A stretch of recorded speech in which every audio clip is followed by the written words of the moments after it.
ጤና ይስጥልኝ አድማጮች፣ የሰዓቱን አጫጭር መረጃዎች ወደ እናንተ አድርሳለሁ። እስራኤል በምስራቅ ጋዛ በመኖሪያ ህንፃ ላይ በፈጸመችው ጥቃት ህጻናትን ጨምሮ 29 ፍልስጤማውያን መገደላቸውን በአካባቢው የሚገኙ የሆስፒታል ምንጮች ገልጸዋል። በሐማስ የሚመራው የሲቪል መከላከያ ኤጀንሲ በበኩሉ ማክሰኞ ማለዳ የጦር አውሮፕላኖች ሼዲያ በሚባል ስፍራ በሚገኘው አልሐዋሽ መስጊድ አካባቢ የሚገኙ ቦታዎችን ኢላማ አድርገዋል ብለዋል። በእስራኤል የአየር ጥቃት መጀመሪያ ላይ 23 ሰዎች መገደላቸው የተገለጸ ቢሆንም የአደጋ ጊዜ ሰራተኞች ሌሎች በርካታ ሰዎችን ከፍርስራሹ ውስጥ ሟቾቹ ለመውጣት ፍለጋ ላይ በመሆናቸው ቁጥሩ ሊጨምር እንደሚችል ተናግረዋል።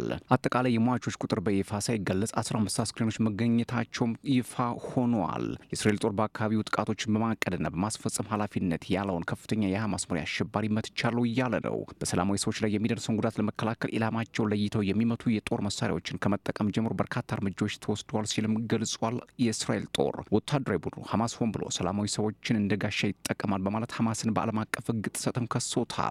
ከሼዲያ የተገኘ ተንቀሳቃሽ ምስል በጭንቀት የተዋጡ ቤተሰቦችና የነፍስ አድን ሰራተኞች በአቧራ የተሸፈኑ የትንንሽ ህጻናት አስክሬኖች ከፍርስራሹ ውስጥ አውጥተውም ሲወስዱ ያሳያል።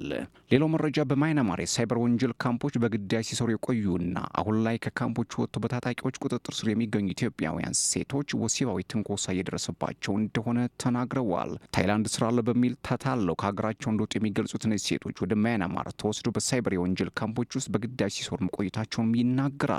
ሴቶቹ ማይ ዋይደይ ኬኬ2ና ኬኬ5 ከተባሉ የወንጀል ካምፖች ውስጥ የወጡ ናቸው ተብሏል። ለደህንነታቸው ሲሉ ስማቸው እንዳይጠቀስ የጠየቁበት ታጣቂዎች ስር የሚገኙ ሁለት ሴቶች ከወንጀል ካምፖቹ በማያናማርና በታይላንድ መንግስት ወታደሮች አማካኝነት ከወጡ በኋላም ደህንነት እንደማይሰማቸውን የተናገሩት ካራን በተባሉ የማያናማር ግዛት ውስጥ የሚንቀሳቀሱ ዴሞክራቲክ ባረን ቤኖቮለንት አርሚ፣ ቦርደር ጋርድ ፎርስ የተባሉ ታጣቂ ቡድኖች በካምፖች ውስጥ በግዳጅ የተያዙ ሰዎችን እንዳስወጡ የተገለጸው ከ2 ወር ገድማ በፊት ነበር። በማያናማር ወታደራዊ መንግስት አጋር የሆነው ቦርደር ጋርድ ፎርስ የተባሉ ታጣቂ ቡድን ከ29 ሀገራት የተውጣጡ ከ7,000 በላይ የግዳጅ ሰራተኞችን ከካምፖቹ ማስወጣቱን በወቅቱ ገልጾ ነበር።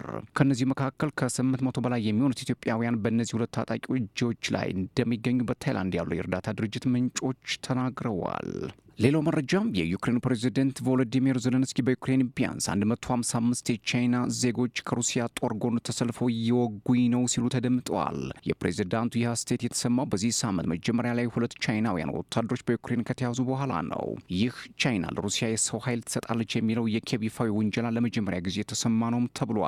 ረቡዕ ዕለት ፕሬዚደንቱ ለጋዜጠኞች በሰጡት መግለጫ ዜሌንስኪ መንግስታቸው በሰበሰበው መረጃ በግጭቱ ውስጥ የተሳተፉ እጅግ በርካታ የቻይና ዜጎች አሉ በማለት በድጋሚ ተናግረዋል። ቻይና ቀደም ሲል በርካታ ዜጎቿ ለሩሲያ እየተዋጉ ነው የሚለው ውንጀላ በእውነት ላይ ያልተመሰረተ ነው በማለት ውድቅ አድርጋው ነበር። ቤጂንግ እስካሁን ድረስ ከዜሌንስኪ ለቀረበባት ውንጀላ ምላሽ እንዳልሰጠችም ታውቋል። ረቡዕ ዕለት የቻይና የውጭ ጉዳይ ሚኒስትር ቃል አቀባይ ሊያን ጂያንግ ከዩክሬን ጋር ያለው መረጃ እያጣራ ነው ያሉ ሲሆን የቻይና ወታደሮች በግላቸው ተሳትፎ ሊሆን እንደሚችልም ጠቁመዋል። ሊያን ጂያን እንዳሉት የቻይና መንግስት ሁልጊዜ የቻይና ዜጎች የትጥቅ ግጭት ካለበት አካባቢ እንዲርቁ፣ በየትኛውም አይነት የትጥቅ ግጭት ውስጥ እንዳይሳተፉና በተለይም በማንኛውም አካል ወታደራዊ እንቅስቃሴ ውስጥ እንዳይሳተፉ የሚናገር መሆኑን አጽንኦት መስጠት ፈልጋለሁ ብለዋል። በተጨማሪም ዩክሬን ቻይና የዩክሬን ቀውስ ፖለቲካዊ መፍትሄ እንዲያገኝ የምታደርገውን ገንቢ ሚና በትክክል እንድትመለከት ጠይቀዋል። ዜሌንስኪ የቻይና ጉዳይ አሳሳቢ ነው በማለት ውንጀላቸውን አጠናክረው ቀጥለዋል። ክቡራትና ክቡራን ለሰዓቱ የነበረኝ አጭር መረጃ ይህን ይመስል ነበር።